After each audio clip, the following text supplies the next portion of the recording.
guard patted us down. They put our phone in this little bubble case. So the bubble case is closed. They can't get unlocked until we walk out.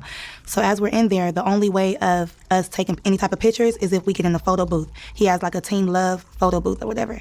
Take like 4 pictures. So I, got pictures. I still got everything in my Snap too, like of the photos, everything. That's all you could get. So I'm walking around or whatever. So one of his sons, I'm not gonna tell you which one, but it was like recruiting like whoever they wanted to go inside the house, because the freak off is inside the house and in the backyard. So you have the pool, and they're playing loud house music. Like, Mark, the house music, it makes you feel kind of woozy, first of all, because it's like a rave or something. Dun, dun, dun, dun, and it's real loud. So you can't really see nothing, but you're seeing everybody like walking around drunk, hopping around. It's still 7 a.m.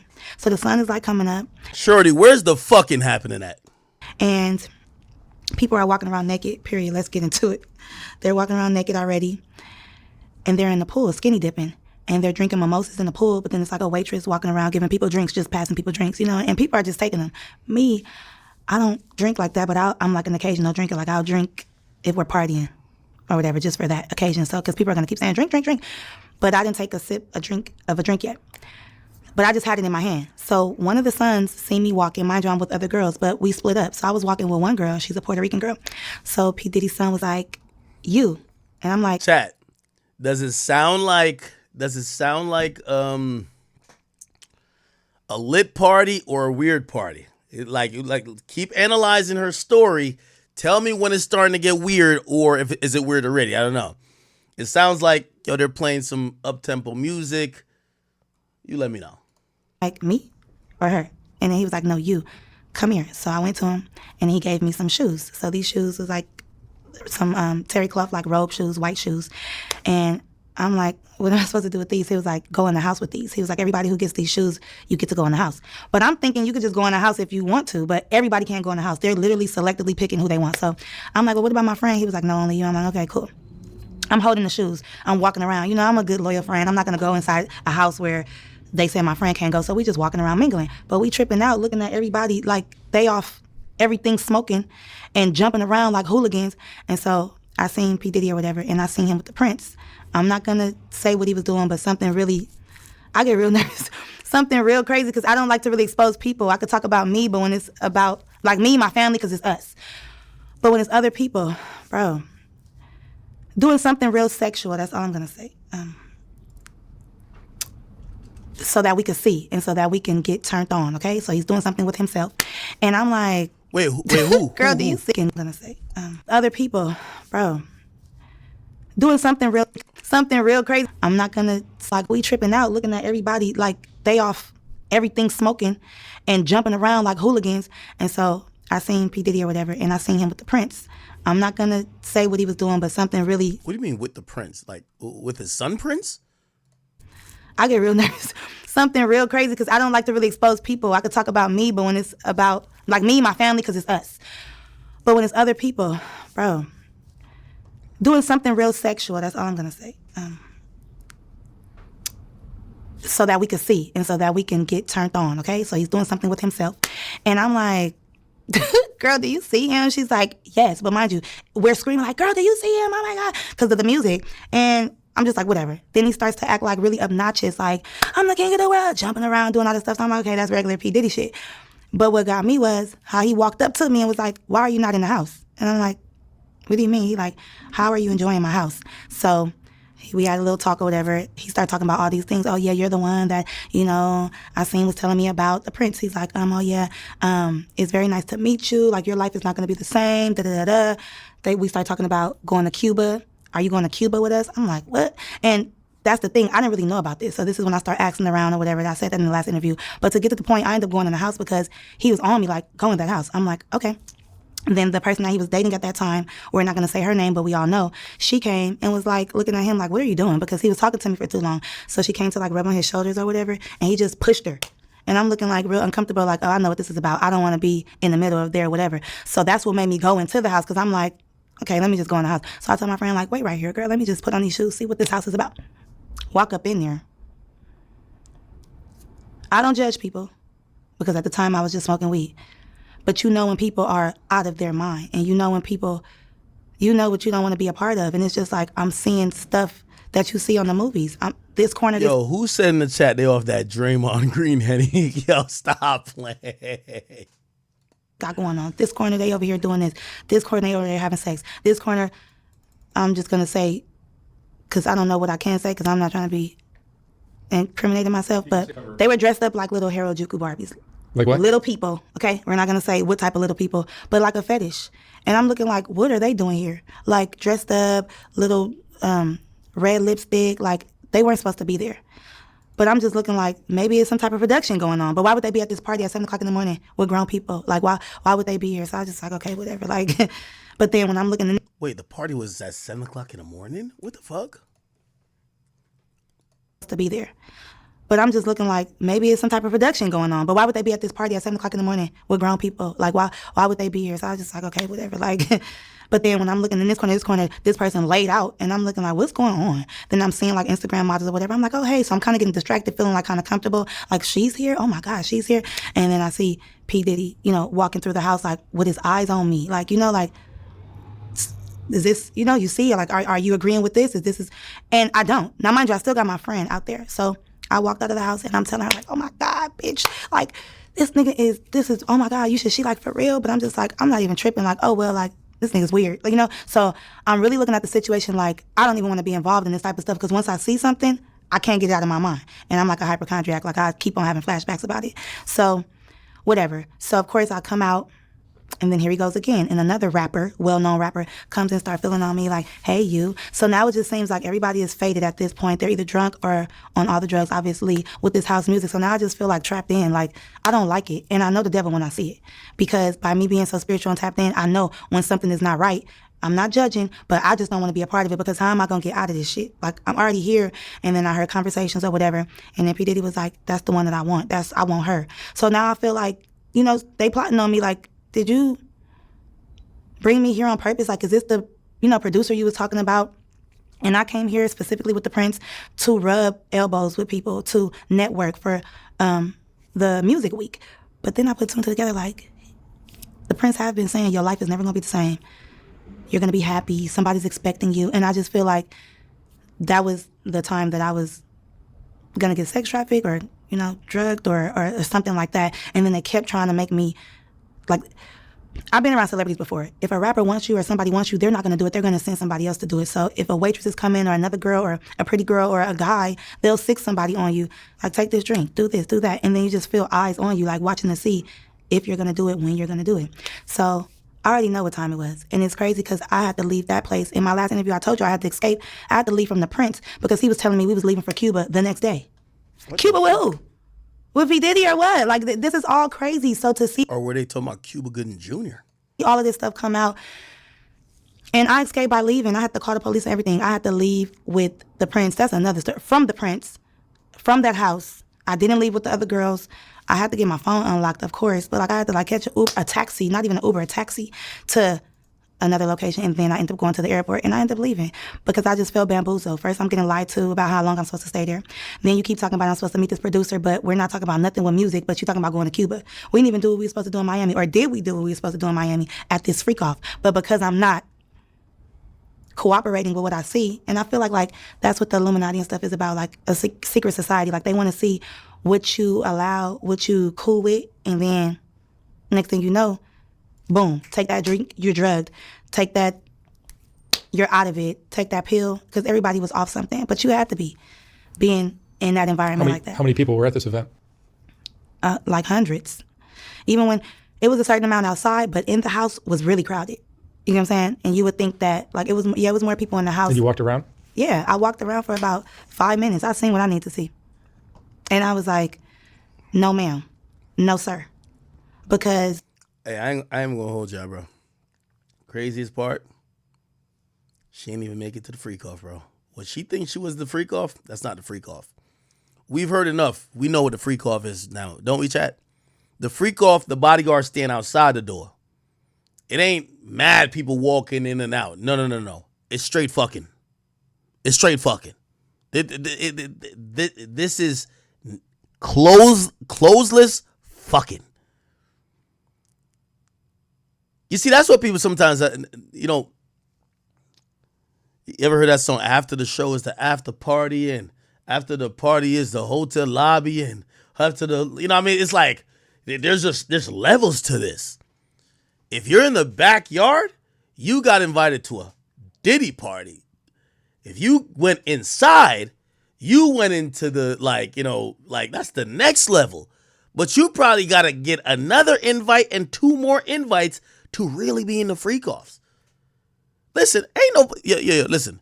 There are no just people just peeping into the freak-off. By the time you get to the real freak-off, you sucking some cock.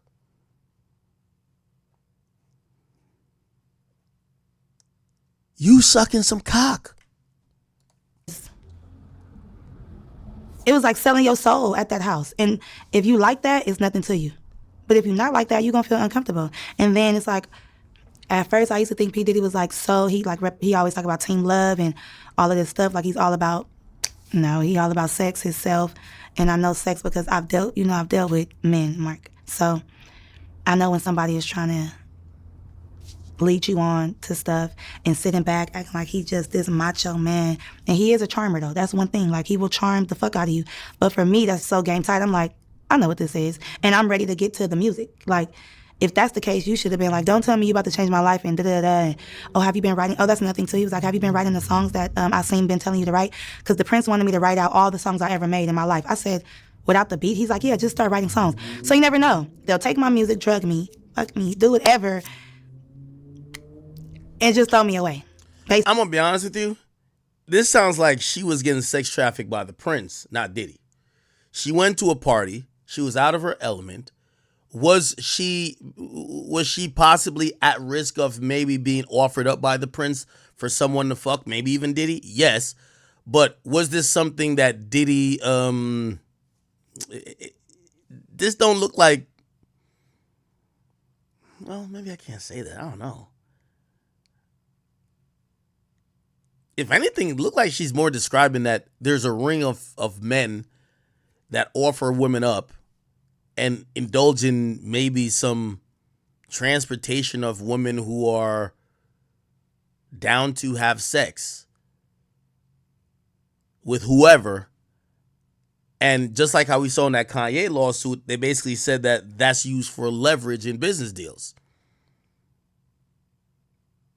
I definitely believe that Diddy probably got favors from people by offering them women to sleep with. Basically, or after you have something on me, when we do the music, you have that on me that this happened, and now I'm blackmailed or some shit like that. So, touching all on me at that party, even the rapper who touched all on me, like... Now, I'll call cap on that. Hey, newsflash to a lot of women. When you are seen as a sexual commodity, niggas' brains don't think about your music. They cut that off. So the moment she describes, oh, maybe they were trying to get this on me in case when my music pops. No. They're looking at you like a sex worker, man. They may have lied to you about your hopes and dreams of being a musician, saying they would probably help further that, but they're looking at you as a whore, a sex worker, or someone who would be down to listen, even if it's dangling a carrot in front of your face saying that you could have a career, whatever career you want. But they're not looking at you like, oh yeah, this is hopefully that if you blow up. No. They're looking at you as a woman who has a particular look that other men might find attractive and someone who could sexually please powerful men. That's it. I ever made in my life. I said, without the beat? He's like, yeah, just start writing songs. So you never know. They'll take my music, drug me, fuck me, do whatever, and just throw me away. Now, I'm going to also be honest with y'all, chat. I don't think she was drugged either. So you're telling me that cocktail waitresses in a backyard that, you know, again, there's women and men alike. They're just handing out roofies, handing out GHB in random drinks, or maybe not random to females, select females.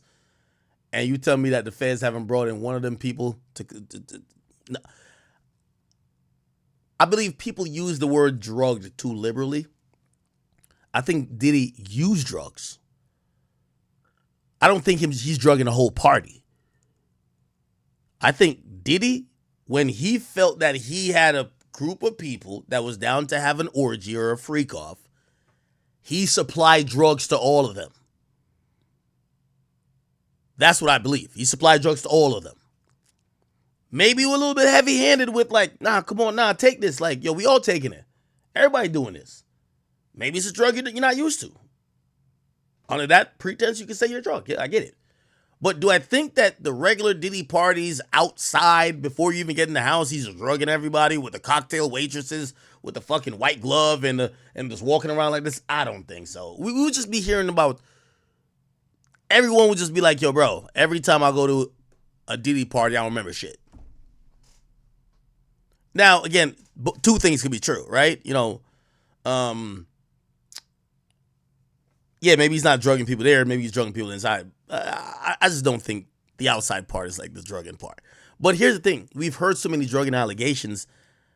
When somebody does mention that she thought she might have been, or she was at risk of being drugged, who are we to tell her she's lying? Because there's too many allegations on Diddy. You can't even defend the nigga, man. That nigga is just...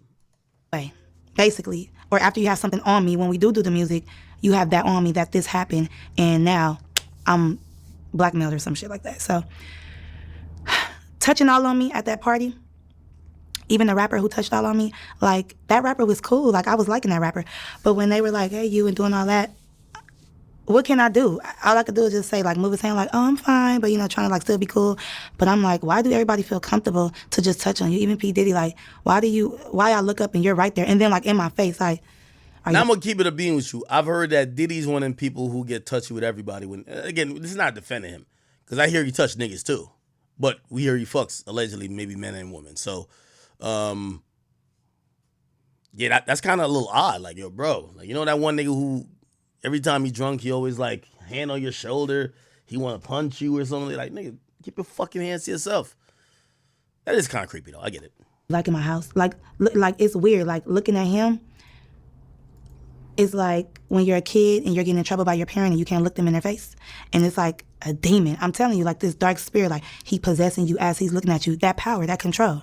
So I'm like, I read The Art of Seduction, motherfucker. I know what you're doing. And you're trying to really seduce me right now. And... oh, take a drink. Oh, no, do this, do that. Go in there. Like, it's just not nothing. And I want to know, why me go in the house and why not the girl?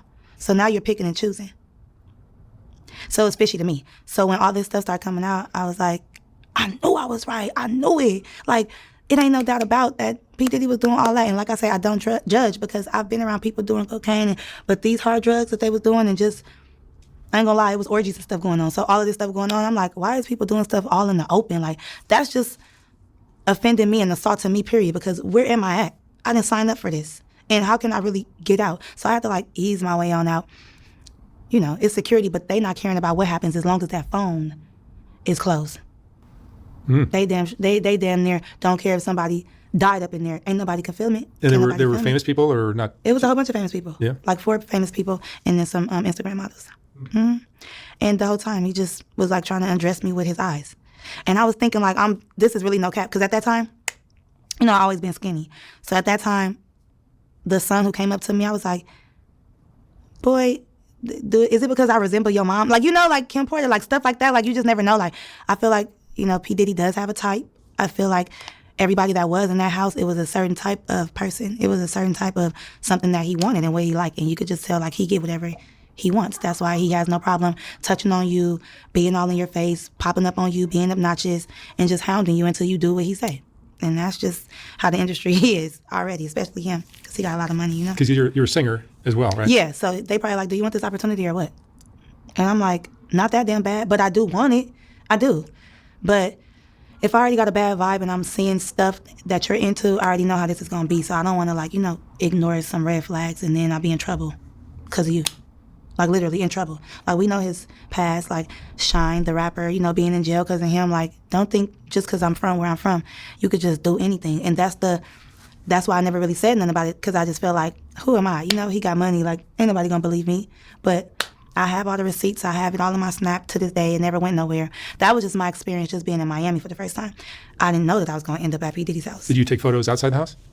When I got my phone back, yeah. Videos or something? I took videos when I was going to the house before I knew this was some weird shit.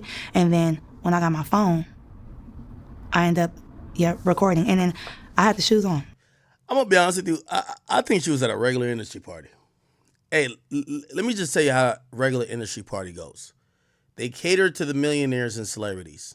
When you're at a industry party, you should easily and quickly identify why you're there. And if you can't identify it, someone should tell you.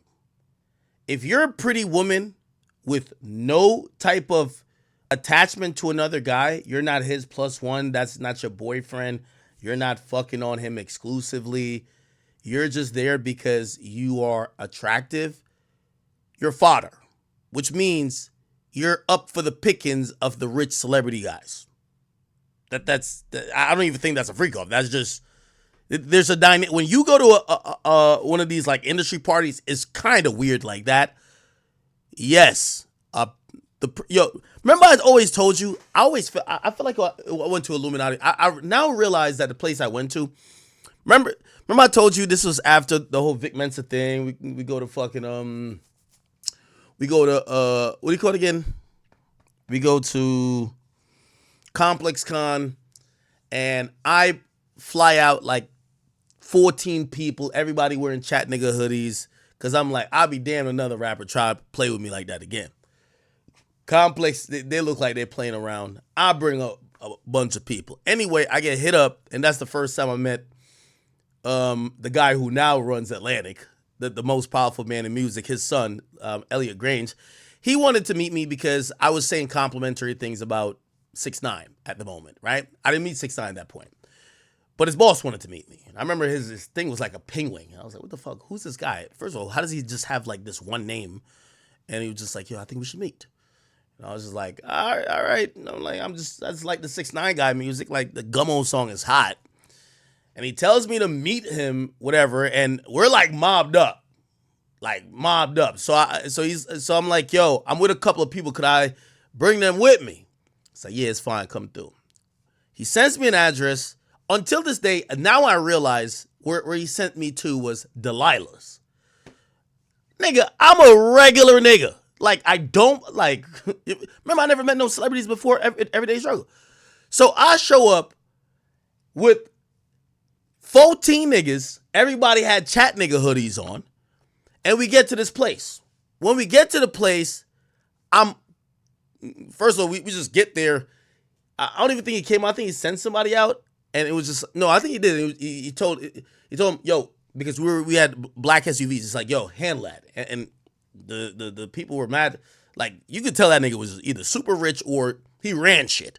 But it makes sense now as the son of the most powerful nigga in music. Okay, we walk in the bitch. As soon as we walk in the bitch, I realize we're not dressed right.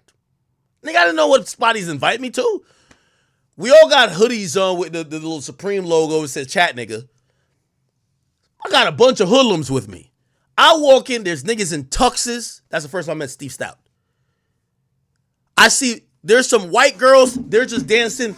They're dancing to a song that's not even playing. They're just like they're not even dancing like dancing like regular. They're just like, and I'm like, what the fuck is this? I see that nigga Ebro over there too. Well, actually, I never see. Did I see Ebro there? I know my brother told me, because my brother was with me. He said, yo, you know Ebro was there. I see a couple, there's mad executives there. Like mad people who are like super high up. That's why I just call the Illuminati. My nigga, I never seen that many powerful people in one building. I'm like, wait, y'all niggas party together? Like I was like shocked. I'm like, so if the son of the most powerful man in music invites me here, I'm seeing Steve Stout over there. I'm seeing this nigga there. I'm seeing that nigga there. And then I'm just seeing white girls just like, oh my, just dancing, and they're throwing themselves at some of these dudes. And I'm like, what the fuck is going on? And that's why I called it the Illuminati, because it felt like there was these women just like, they knew why they were there. The powerful men, it wasn't even like celebrities like, oh, rappers. It was just these are powerful men in music. Women were just there, kind of almost like, yeah, if y'all need to fuck, I'm here. I'm just gonna dance like I'm like they were just dancing weird. I'm like, what the fuck is this? And I remember saying that, I was like, them bitches are there for when these niggas are done snorting coke and drinking whatever wine they're drinking, they fuck them. I'm sorry. Like, that's how I marked it up, because I could tell. I'm like, them bitches there are waiting for these niggas to get ready to fuck them. Okay? And every time I've been to an industry party since, that was really an odd party, because I just realized there was so many powerful people in the room. I said, this got to be Illuminati. I didn't know powerful people party with each other like that. You know what I mean? Like, brother, like, it was just all in one room, and the room wasn't that big. I was like, what the fuck? And we were just standing out, just weird. Anyway, any other industry party I've been to afterwards, I now get the whole shtick behind it. There's a few women who are like fodder for the rich and famous and for the powerful. Usually, sometimes the host is offering these women up. Now, you could call it, I don't know if it's sex trafficking or what, but they're there to go do whatever with whatever niggas is there. Then you have, so you got the rappers, you have like the Instagram models, but sometimes they're plus ones. Then you have the randoms. And the random girls, they have to know, that's what I think she was. You have to know that you're fodder, or you're seen as fodder for anybody. Like, you're the buffet bitch. No disrespect. You're the buffet bitch. Whoever wants to fuck you that night, nobody's claiming you. Nobody's saying, yo, you know, that's my girl. Nobody's saying that. You're there to basically go get fucked by somebody popular. Then you got the powerful people. Sometimes you have the celebrities. Sometimes it's not the same. Sometimes you have the powerful people who ain't celebrities, right? Actually, the most powerful usually ain't celebrities. Then you have, like, I always count myself as, all right, you always see the wide-eyed people. That's me, because I'm always like, what the fuck? I remember going to a Richard Mille party. French brought me there. Nigga, I walked in. Well, first of all, I remember I'm at the gate. Where were we at? We're in Miami. I forgot. Nigga, I got security and everything. They're like, no security. No security? First thing I'm thinking, well, I know y'all ain't about to tell me no security, because if I walk up in this motherfucking mansion and they were like, yo, it was on some island. They were like, yo, every house over here costs $4 million. No, $40 million. I was like, the fuck? Okay. But even then, I'm like, if Meek Mill's over there, we got to fight. I want 2 security with me. Like, we got to go get to it. Fuck that. I said, no security. I'm like, what the hell? Anyway, French, I was like, French was about to come. So I get with French. And me, French, who else? Fresh from Fresh and Fit, we go in. And I think even his security had to wait outside. I'm like, there's no security up in this. Okay, whatever. We get up in there, and I ain't gonna lie, French used to these parties. And by the way, this ain't a FREAKOFF enough. This is just an industry party. First thing they told me, they said, yo, Leonardo DiCaprio was here. I said, where he at? Where he at? Nigga, I'm over here. Wolf of Wall Street, where he at? Nigga, I'm kind of grouping out a little bit, but not really. I'm like, you know what they tell me? Yo, it was, nigga, I felt so insignificant. This is when I realized, you think you in the industry, but you're not. I said, where at? Where at? Oh, I think they had said Diddy was there too. I ain't gonna lie, but they left. I said, so what? They tell me, oh, look over there, because this was one of them joints it's on the water. It says, oh, they pulled up on a yacht. They got out at the Richard Mille party, did what they did, picked up a couple hoes, and then they got back in the yacht and sailed the boat to the club. I said, what the fuck? I said, that's some player shit. I came in a car, these niggas came in a yacht. I said, fuck, I'm like, God damn it. That's why I met Serena Williams. Nigga, everybody was there. Nigga, I'm walking around like, what the? So I remember, nigga, French ain't shit. I know French is a hustler from New York, man. French was like, I ain't gonna lie to you. He say, oh, he said, Richard Mill, my man. He's like, yo, he's trying to get me to perform tonight. He's like, yo, I'm trying to get him to give me a watch for free. I'm like, oh, that's kind of cool. I'm like, ain't that $250,000? He's like, yeah, that nigga just be giving out watches when you come to his joints. That's why I'm here, and I brought you. I said, French, I owe you for life, dog. Now, I'm over here. I know I ain't going to get no damn watch, but I'm just over here just watching the vibes. I walk over. I bump into Tiny. Oh, shit. What the fuck? I see T.I. He go on stage. He perform. I'm like, oh, shit. I'm like, what the fuck? They're trying to get French a mic. I'm like, oh, shit. Okay. I walk off. By the way, French my man's for this always, because he's walking me through the party, and like he could see, I'm like, what the fuck is that? I've never been to like an industry party, and he kept saying, oh, that's so and so over there. That's so and so over there. That's when I also met Scottie Pippen's wife. Well, not his wife, but the last one, Larsa Pippen. Larsa Pippen, I don't know if she recognized me or she was just like trying to be friendly with niggas. She was like, hey, we have a yacht party tomorrow. You should come through. And I'm like, me? I see Serena, my groupie ass. I'm like, I get a picture of Serena. Nigga, I ain't gonna lie. That shit, and by the way, here's the thing. Now, if you tell me there was a freak off going on there, that was outside on the backyard. There was a big ass house. Some people went in the house. I don't know what happened in the house. I don't know who was in the house. Matter of fact, I was just looking wherever friends told me to look at. Like, nigga, I didn't know what's going on in that bitch. So again, but I did see some girls. I saw some girls who were very pretty, and I knew what time it was. They're here not with a guy. They're here for rich niggas to fuck. Is it sex trafficking? I don't know. You get what I'm saying? But I was up in that bitch like, what the fuck is going on? I'm like, Leonardo DiCaprio was here? So yeah, he left on a yacht with Diddy. Damn, let's fly. Fly shit. Fly. Anyway. Let me play the rest of this. Oh, you had the shoes. No, I promise you. No, this actually happened, bro. This actually happened. I promise you. Go look back on my Instagram. This was the night, bro.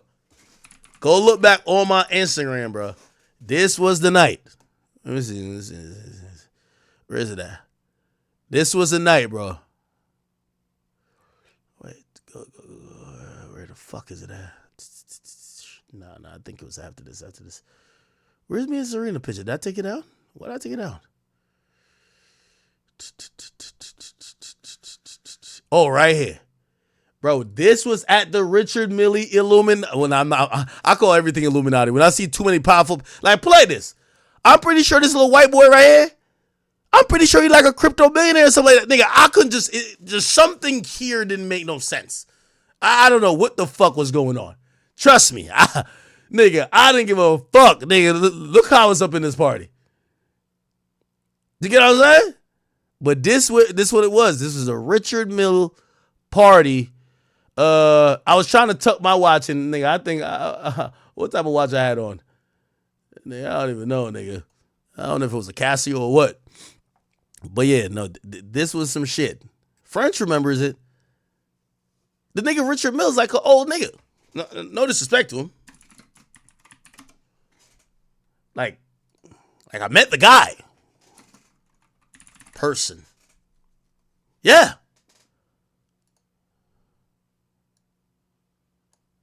Dap the nigga up. I'm like, oh shit. Then I realized why French is so good. You know how y'all be like, yo, how French is so successful? Bro, I seen French network. Yo, this guy, because when we walking in, he told me, he said, Ak. He said, I ain't gonna lie, they wanted me to perform here, but shit, I'm trying to tell Richard that if he want me to perform, he gotta give me a watch for free. I'm like, oh, that's hustler. Yo, French worked this room like a fucking pro. I swear.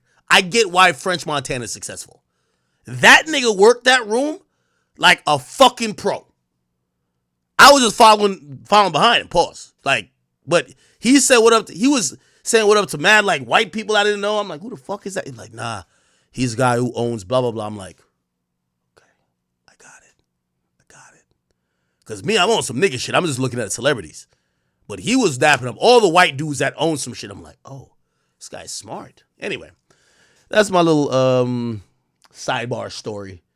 But yeah, I don't think Shorty was at a freak off, just like I don't think I was at a freak off. Like, bruh, if the freak off was happening, it would be in a room, and by the time you get in the room, you're getting fucked. Okay? Nobody gets to like you don't get to window shop the freak off. It don't happen like that. What the hell?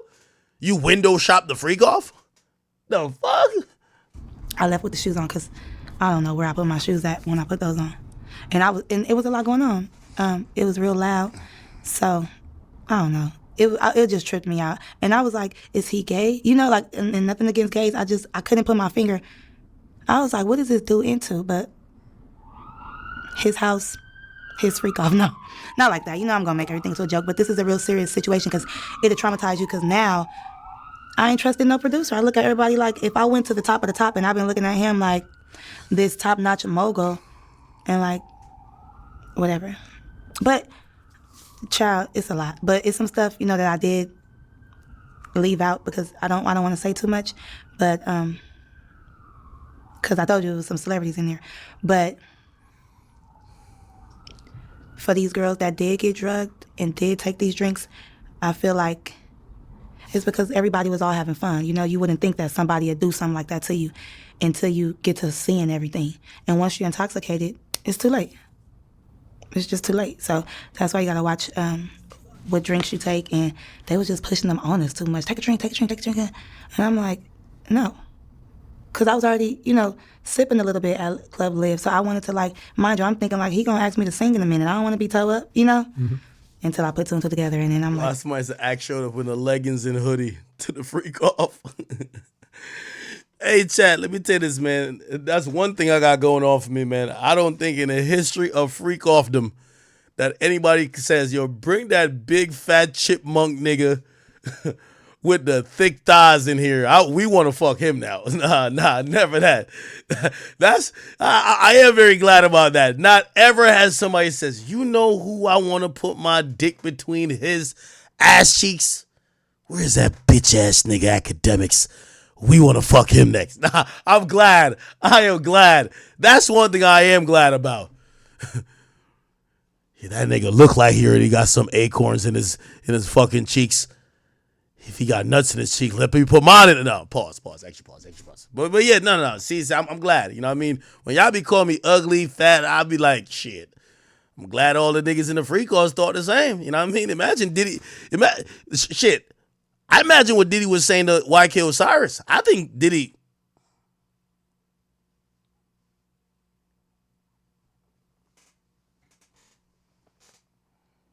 Like, yeah, I'm glad I did. I'm glad you got out and survived.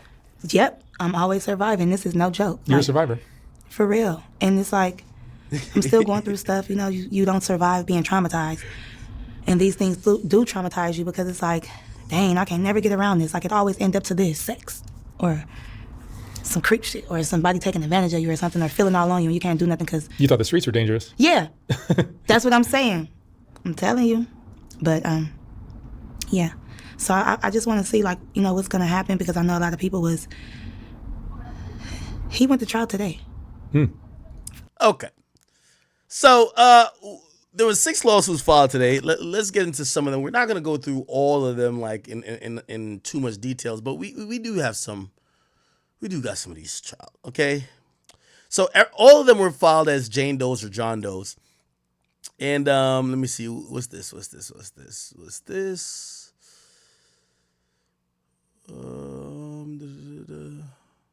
Okay, we'll just bring them up one by one. What the fuck? All right, here we go, chat. So these were filed today. Okay, let me get to like some of the details. By the way, they're all filed by Tony Busby.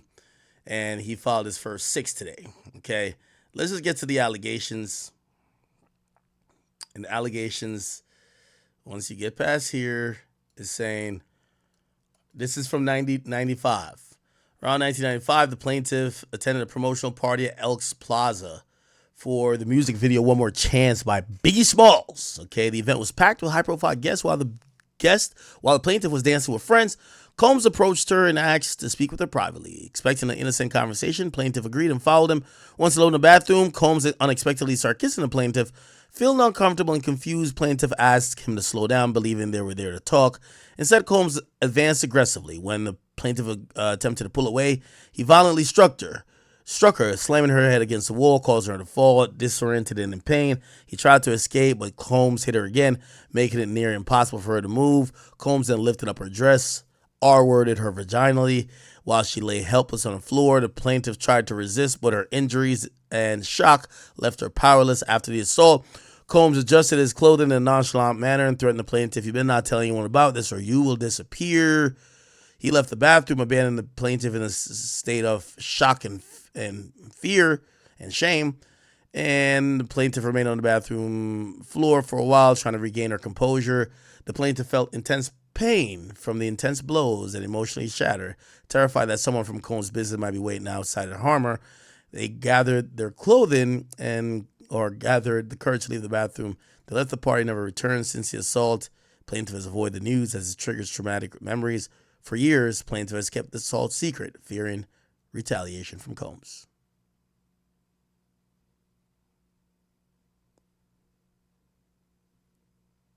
I'm going to be honest with you. This is getting tossed. Bro, that's the vaguest shit ever.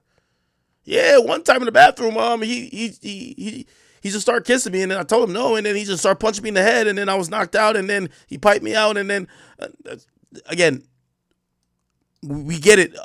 I hope she has some witnesses from that One More Chance video, or she's been telling people consistently about it. That seems kind of...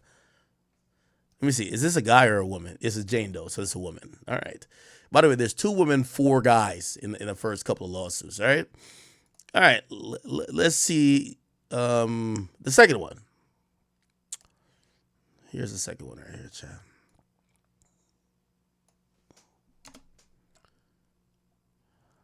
If that's all the factual allegations in that, you don't name nothing other than the music video. That's the only detail from 1995. All right. So we're gonna have to. All of them have the same, first things. The only thing that's gonna differ is the factual allegations. In 2008, the plaintiff worked for Echo Clothing and had been employed by the company for approximately 7 years. Echo Clothing at the time was among the most popular clothing lines in the country. Okay. In 2008, Sean John Clothing also was hitting its peak. And the plaintiff has, in fact, met Combs several times in connection with Combs' development and marketing of the Sean John line. Echo and Sean John were competing lines within the clothing industry, both having a large amount of success within the hip-hop community. Moreover, both lines, blah, blah, blah. All right, let's see. Around May, plaintiff was in a stockroom at Macy's flagship store in Herald Square in Manhattan when Combs and 3 of his bodyguards entered the stockroom. Plaintiff came upon Combs and his bodyguard at the T-junction in the stockroom where the plaintiff had very little room to maneuver. Combs was flanked by 2 large bodyguards to the left and 1 to the right. Immediately after turning the corner in the stockroom, the plaintiff was hit hard around the base of the neck, possibly with a pistol. Huh? The blow forced the plaintiff to his hands. Okay, this is a guy. To his hands and his knees.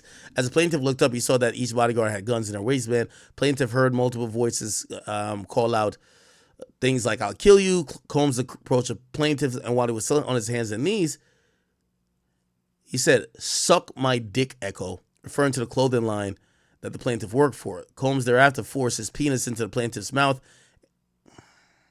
Come on, bro. And proceeded to forcefully and brutally, orally R-word the plaintiff. He continued for at least 2 minutes until he ejaculated while orally.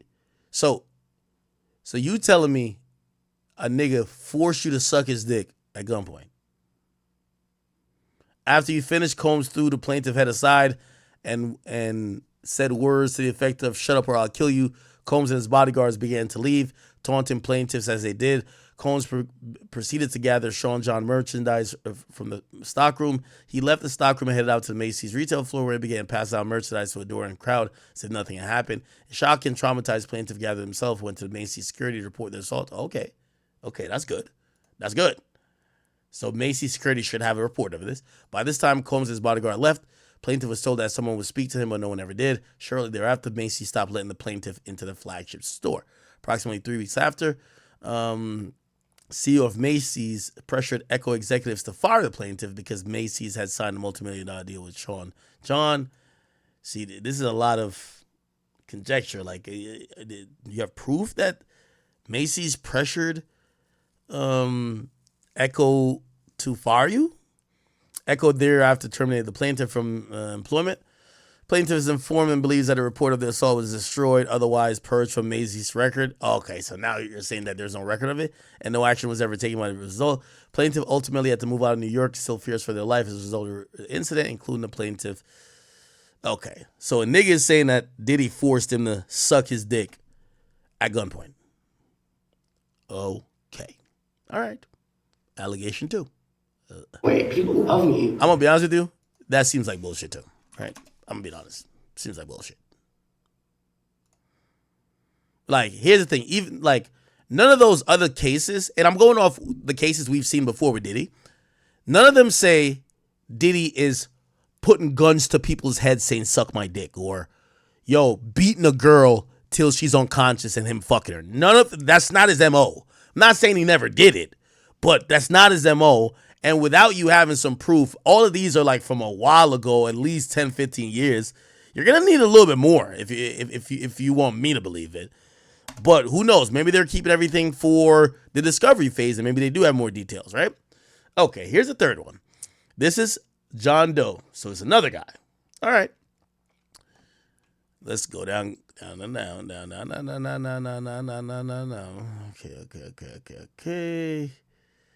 Let's see if we could go. We got to find, once again, factual allegations. Here we go.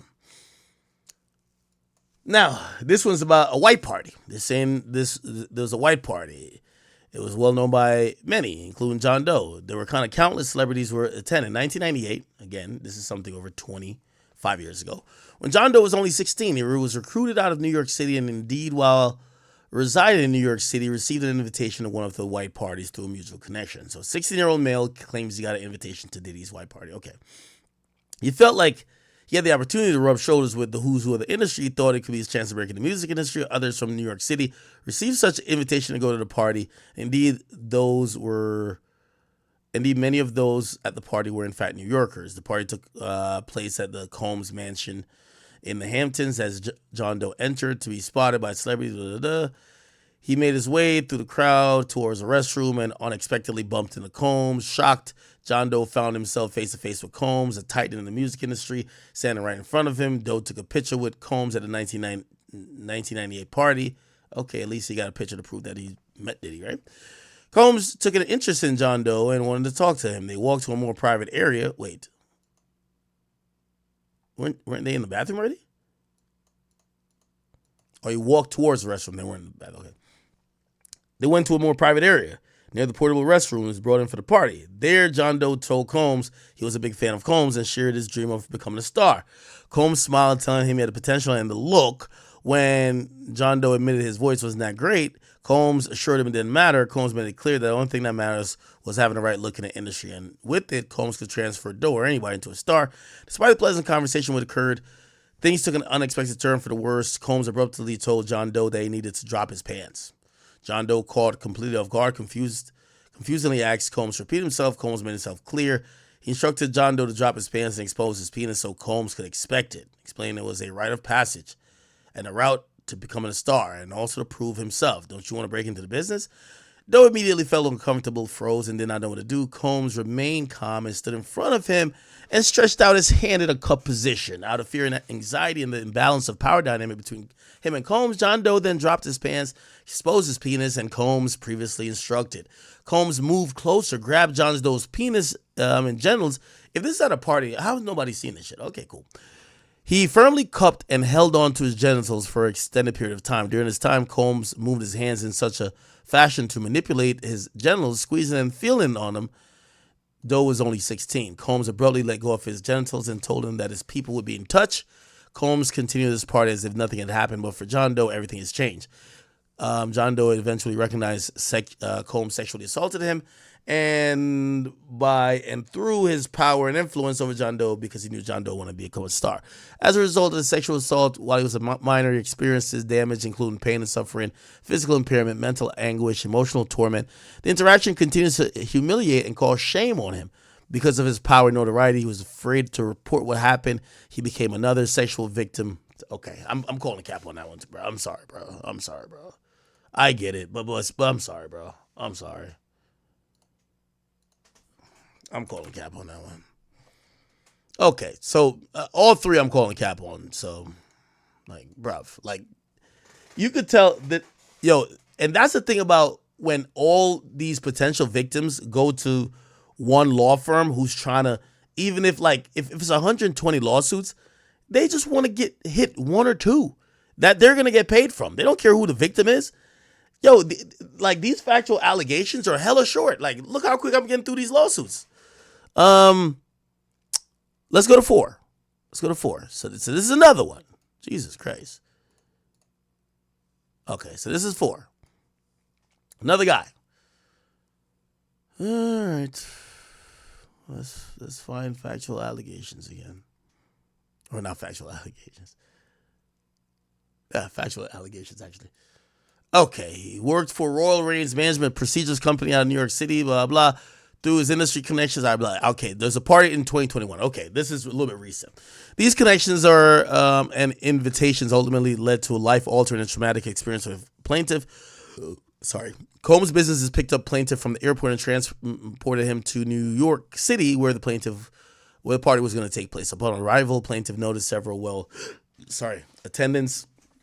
Plaintiff was immediately offered what he was told to be ecstasy by the associate of Combs' businesses, which he refused. He limited himself to one drink, and even after the plaintiff consumed only one alcohol drink, the effects of the drink was immediate and overwhelming. Okay, they're going with the theme. He drugged him, right? This behavior towards the plaintiff mimics a pattern. Okay, they're just talking about other pattern. Unfortunately, plaintiff was one such victim. A photograph of the exemplary container used by Combs and his agents to insert GHB into alcohol drinks is seen before. Where did this come from? Plaintiff soon became disoriented and the room started spinning. In a state of confusion, he attempted to remove himself from the situation, seeking a safe space. As the plaintiff tried to leave, a male voice told him to hold on, as he promised to help him. The next thing the plaintiff remembered is being in the bedroom. Despite being vaguely aware of his surroundings, he could not move, speak, or fight back. He was paralyzed, feeling as if he was trapped in his own body. Multiple men, began to sexually assault him through sodomy and other forced acts. He distinctly recalled seeing Combs above him naked at one point during the assault. During this time, plaintiff was sodomized by at least 3 men. Plaintiff could feel a difference in the size. Feel a difference in the size of the men when he was being sodomized, further confirming the presence of multiple attackers. Plaintiff continues to attend therapy sessions to address the trauma from these experiences. What?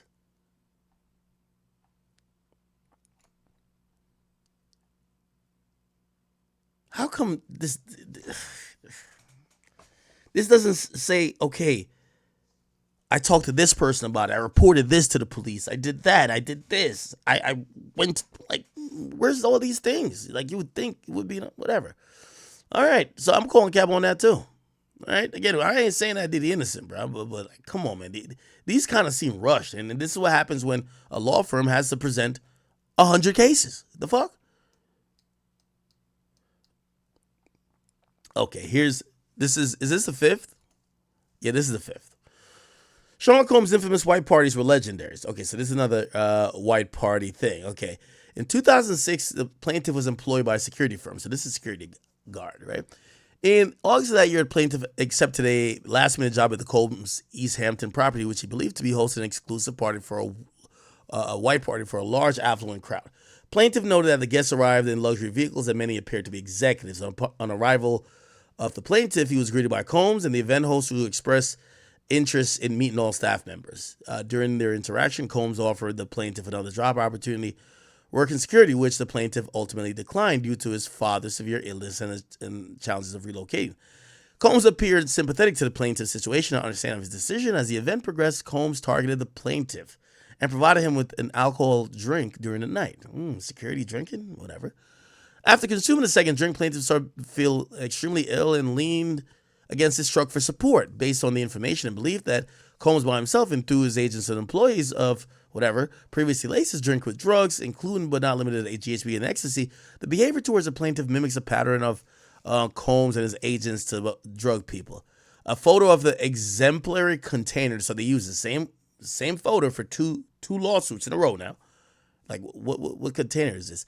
Combs approached him again, inquired about his well-being, displaying what plaintiff initially interpreted as concern. However, he found himself being forcefully pushed into an open van by Combs, and an act that left him in considerable pain. Once inside the van, plaintiff was held down by Combs, who overpowered him. So a security guard got overpowered by Diddy. What the fuck is the point of a security guard? Well, I guess he said he was, inebriated, but okay, cool. In a horrific turn of events, Combs sexually assaulted him by inserting his penis into the plaintiff's anus. Bro, I'm gonna be honest with you. Let me not even comment on, like, if you're security, I'm guessing you're a bigger person, than Diddy. Even if you're a little bit, and especially if you're not gay, how the fuck does he force his dick into your ass? Whatever, bro. Yeah, I got it. All while dismissing the plaintiff's pleas for help, saying, "You'll be all right." So apparently the security guard was crying out for help. He kept saying to the security guard, "You'll be all right." After the assault, the Combs left the plaintiff in a van, proceeded back to the party. Plaintiff struggled to leave the party due to the drugs believed to be in the system from the alcoholic drinks Combs provided. As plaintiff was leaving the party, he experienced a disturbing sensation as a lubricant-like fluid leaked from him, which he believed to be semen. Pause. So he's saying Diddy nutted at him, causing him profound disgust. When plaintiff finally managed to leave the scene and return home, he informed the supervisor of the incident. Upon arriving home and showering, plaintiff did notice more semen discharge and intensified his feelings of violation and revulsion. In the aftermath, the assault, plaintiff struggled with the intense emotional pain and mental issues, feeling disgusted and deeply depressed. He has experienced significant impact on his personal life. He's never been married, so now he's blaming Diddy for him not getting married, and often struggles to maintain relationships due to the assault. Plaintiff describes himself as an all-American guy, yet acknowledges not a day goes by without the thoughts of the traumatic incident. Diddy's R-word in the security guards too. Okay. This is the last lawsuit here, people. Here. Okay, bet. So let's go down again to factual allegations. The rest of these, they're just copying the same thing. Like these feel like copy and paste lawsuits. Okay, Combs and his staff. So this is a 6. This is a woman. So we read one guy, 4 dudes. No, 1 woman, 4 dudes, and this is the last woman right here. Okay. So let's get to it. Combs and his staff regularly invited members of the public to events such as music video shoots, photographs, photo shoots, autograph signings in and around the New York City area. One event took place in 2004 across the street from Jane Doe's college campus in Brooklyn. So this is 2004, okay? Through Miss Doe's friends and Combs' accomplices and agents, Miss Doe received an invitation to Combs' photo shoot. She was 19 years old at the time. She was flattered and excited to receive such an invitation from Combs' celebrity in stature. Ms. Doe accompanied her friends to the event and discovered that it was a photo shoot promoting the band. A recording group Combs signed to his record label Bad Boy Entertainment. At the photo shoot, she and one of her good friends, another freshman living in a dormitory with Ms. Doe, were eventually invited to an after party by Combs' business associate. Before leaving for the party, Ms. Doe had met Combs at the photo shoot. Combs told Ms. Doe that her friend and her friend that they should come to his hotel for more of an exclusive party. Miss Doe and her friend agreed and were taken to Manhattan Marriott Hotel by a member of Combs' entourage. Upon arriving at the hotel suite, Miss Doe noticed that there were a dozen people there having drinks, listening to music in a relaxed party environment. While attempting to mingle around the party, Miss Doe and her friend were suddenly grabbed, taken to a separate room off of the main party. Miss Doe believed that the man taking them to be a security guard, so she went with him. But when they were asked where they were going, he simply told her, "You know what you're here for." After taking Miss Doe and her friend to the bedroom, the security guard left the room and locked the door. The only person in the room beside Miss Doe and her friends was Combs. Combs gave Miss Doe and her friend more drinks and instructed them to imbibe, I guess sniff cocaine he had prepared for use on a coffee table. They didn't want to do the cocaine. Combs continued to gradually get more aggressive with the two women and eventually forcibly start to touch them without consent. When they resisted, Combs ordered Miss Doe's friend to perform oral sex on him, or he would have both of them killed. None of these sounds like Diddy's MO. But okay. Miss Doe's friend complied as Miss Doe begged Combs to allow them to leave. He did not agree. Combs soon turned his sights to Miss Doe and forced her to take off her clothes again under the threat of violence. Once she was undressed, he forced himself on her to begin to sexually assault her. Combs fondled, molested, and ultimately R-worded Miss Doe, all while she was begging him to stop. Soon and likely due to Miss Doe's cries, the doors opened and a security guard from earlier came to ask if everything was okay. Miss Doe's friend took the opportunity to rush out the recently locked door. Miss Doe, however, could not move as Mr. Combs was still on top of her. Combs got off Miss Doe to talk to the security guard. He left the room but told Miss Doe to stay, otherwise she would be killed. Okay. About half an hour of sitting in a dark room by herself and another security guard came to tell her she could leave. Miss Doe gathered her things and left immediately and called a taxi back to her dormitory in Brooklyn. Why didn't she call the cops? Yo, chat, I'm going to be honest with you. All 6 of these lawsuits look like bullshit, bro. Yo, we know Cassie a goddamn victim, bro. There's probably a couple other victims in the mix, but these lawsuits look like bullshit. They look like bullshit. Now, granted, maybe they're just like plain or stripped down complaints that, you know, there's going to be way more evidence and proof of these alleged allegations put forth later. Or they could just be copy and paste lawsuits that this law firm is trying to just file, that hopefully they could just get some type of settlement on any of these. I don't know. But y'all believe any of those yet? Did I believe any of those? I don't believe them one bit, bro.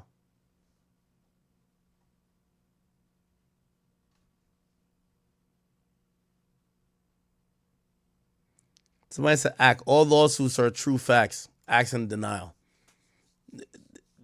They didn't meet the smell test for me. They all seem cap. And I'm we've read and we've gone over so many lawsuits for Diddy.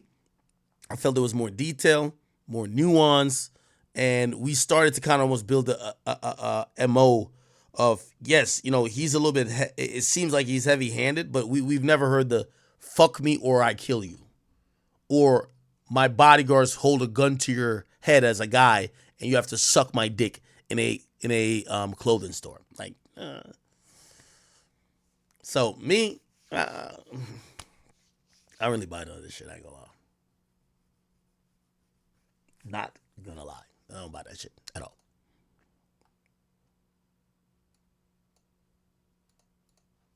Do y'all?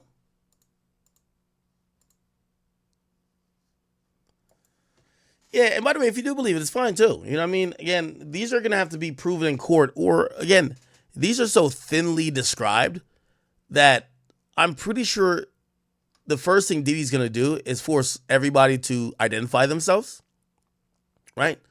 By asking the court to reveal their names. Then he's going to do motions to dismiss.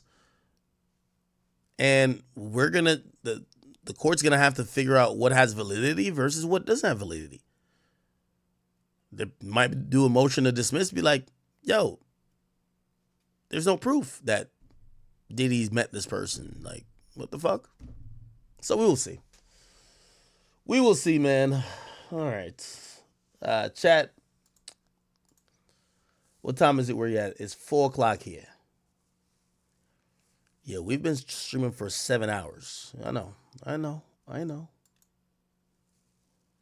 By the way, thank you all you guys for all the memberships. I appreciate all you guys. Thank you guys for all the donations as well.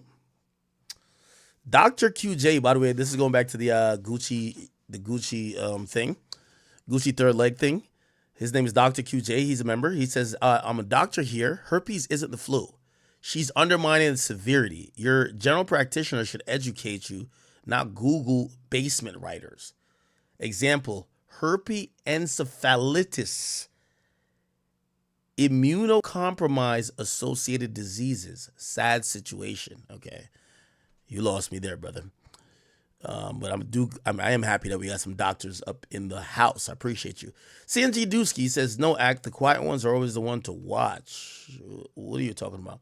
And APB says, yo, well. Let's normalize calling out whore behavior. And Khalid Scott, thank you for the 10. He says, act. Yo, play JoJo too little, too late. Rah, thank you for the 20. He says, man, HSV-1 can be transferred to the genitals. Act. HSV-2 could be transferred orally as well. Deshae Frost, they saw for not addressing the obvious. A female won a $500K lawsuit for HSV-1. Thank you. Ruger Red, thank you for gifting like you always do. Rah, thank you for the additional donation. You said, man, HSV-1 can be transferred to the genitals. Act. I guess you're saying the same thing. HSV-2 can be transferred orally. So you're saying that Deshae Frost is not out of the woods, especially if he fucked or got head in June. Thank you for that. And Jordan D says, your act. Gucci third leg fucked Freddie Gibbs' baby moms. Oh my God, really? Robot Therapy, thank you for the 10, says she's a brave soul. Respect to her. Okay. V Cloudsy, it says it was Blueface during the Deshae Frost show. Oh. Somebody said we need a crash out act. Nah, I think we did good today. Somebody says Selena Powell next. Again, I think there's a lot of girls. I'm not saying Selena specific. I think there's a lot of girls who have that's they're not telling nobody. They're gonna watch this girl go through the fire and be like, shit, I'm gonna keep it a secret. I finally have social media. Thank you for the 2. It says eating dicks with bumps on it is insidious work. I shouldn't laugh, but it's crazy. Thank you guys for the people on the Academy channel who did become a sub and also who did contribute. I thank you guys so much. I appreciate you guys for watching. Let me see if I could load this up. Somebody was trying to expose some YouTuber on here. I want to read those messages. Playboy Roby says, you're right, Ak. I knew you from the war in Chirac, but you've been doing your thing. You and X talk years ago. Yeah, I do think it was a notable part of what I've done. I don't think that's what made me popular. Now, people do give that credit, because it's notable. You know what I mean? Again, I was doing album reviews back in 2012, but that wasn't as notable as the war in Chirac. The war in Chirac is legendary for many reasons, right? Job Israel, he says, the question is, why do they pay us to make killer music? And he says, Adam don't believe this guy. And he says, I don't believe this guy because he's white. And Jeremy Johnson says, Ruga needs some pointers from Birdman. Yeah, it definitely worked. Birdman handled this thing a little bit better, right? Even though he sat there and folded his arms, right? Oh, trio.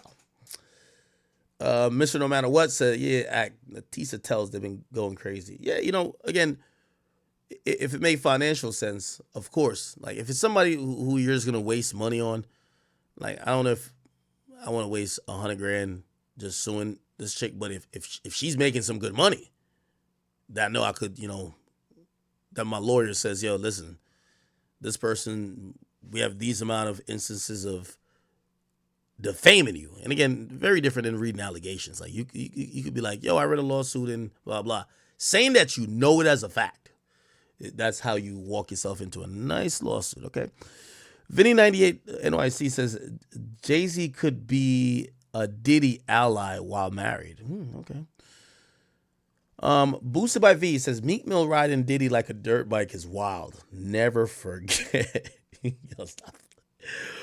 Florence, I read what you were saying, and then a lot of people were talking about her while she was on here. Hoodie Mo says he's still hitting. Little Daryl Nasty work. Y'all go check that person out. King Coop, thank you for becoming a member. DeMarco Smith says, men, stay in your daughter's life. Lex Luthor says, RIP Kevin Samuels, he would have had a field day. Stacks 5th. He says, cancel this 305. I think you've been 304. DeMarco Smith said, how are you clean with herpes? The fuck she talking about? LA says, she's reckless. She has Jaguar-right characteristics. Okay, I'm going to skip past some of these things. Lex Luthor says, Ak was asking all the right questions 7 in a week after she started having symptoms is crazy. Somebody said, did she test the other 7 guys? Sandy Fire Cheeks need her new name. Okay, let me skip past these things. Somebody say I need to apologize to Gucci. I guess some people believe, Gucci might be telling the truth. Or they might think that, hey, this girl, her behavior sexually is so reckless that you can't just blame it on Gucci. Who knows? All right. Damn. Stack Swift said he's glad she caught it. Wow, damn. Somebody says they would lock up a man for this.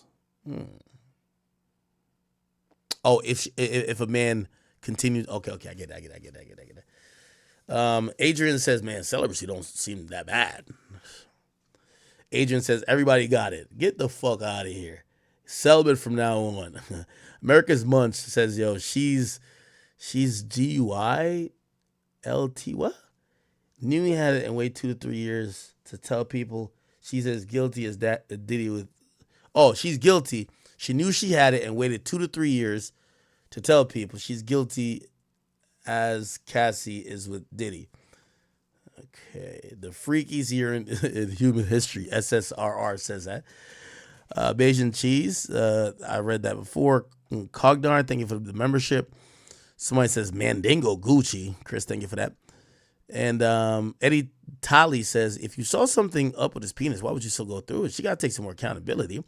Speaker says, as soon as she says she don't know when she got it, I switched to believe in Gucci. She can't say for a fact who she got it from. And I guess she did have sex with multiple people, Andre says, ask her if she's been a Burning Man, 2022 or 2023.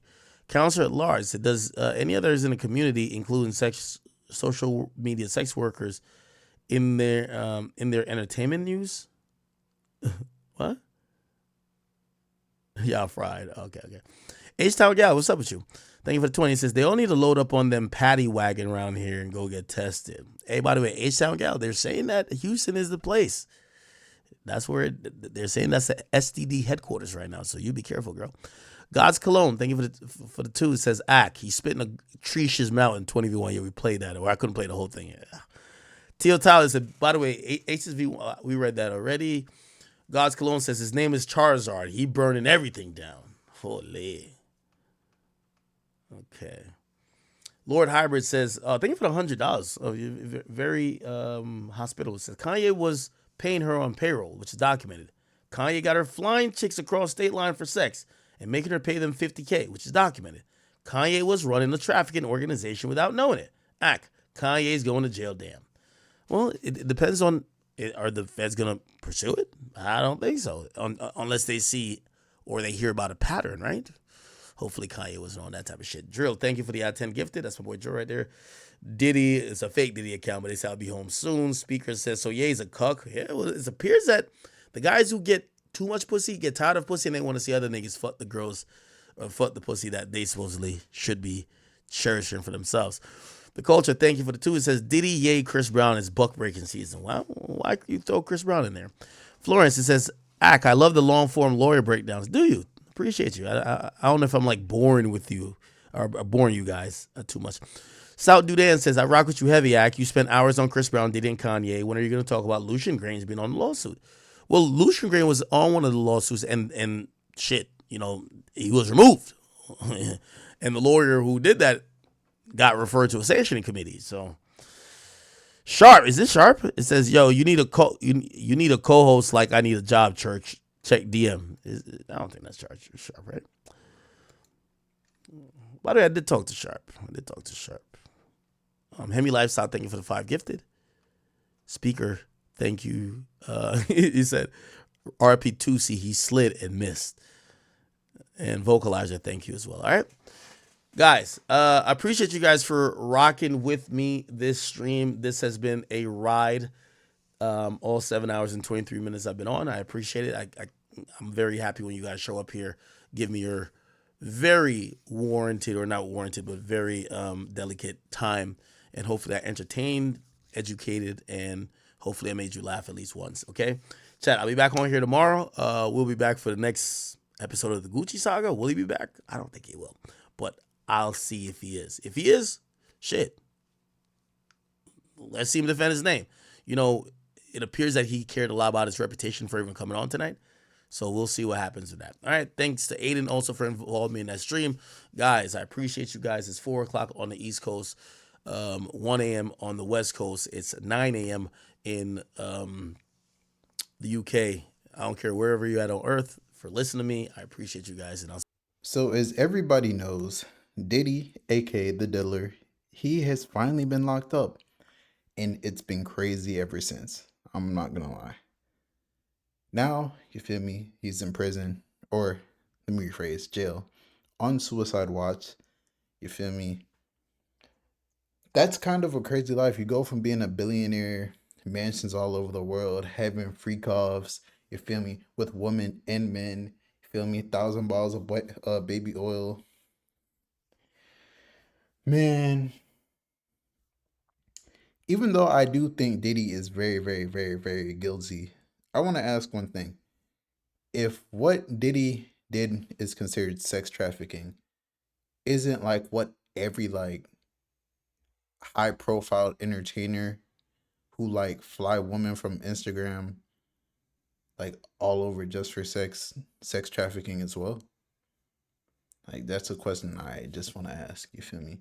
Cuz you got to call a spade a spade. If Diddy's doing it, then you got to look at almost every celebrity who does the same thing or who throws big parties and you feel me, women pull up and they do crazy freaky stuff at those parties, bro. Like I don't know. So like, and I only asked that because I really sat there and thought to myself like, man, I don't necessarily feel bad for Diddy, but and I don't think Diddy is a good person. And I think he probably, when they really investigate deeper into Diddy, they're gonna find way other stuff besides all this freak stuff that he probably did do. Man, this freaky stuff and all the allegations and stuff, like how you see all the executives and stuff stepping down. Diddy is coming, bro. I no Diddy, but Diddy is coming. No Diddy. I think he's gonna expose everyone, and like labels are scared and they're trying to get rid of everyone and everything. If Diddy ends up like the dude, the who's that one dude with the island who killed himself? If Diddy ends up like that, we should not sit there and act surprised. You feel me? But it's your boy Big X News. Make sure you like, comment, subscribe. I'd say pray for Diddy. Honestly, pray for Diddy, man. He probably needs it right now. He's probably fiending. Probably Meat Mill's on the phone with him, trying to keep him calm. Feel me? He's probably telling Meat Mill, send me some pics over. You feel me? I miss you. I like when you do it like that. But you feel me? It's your boy Big X News. Make sure you like, comment, subscribe, and I am out.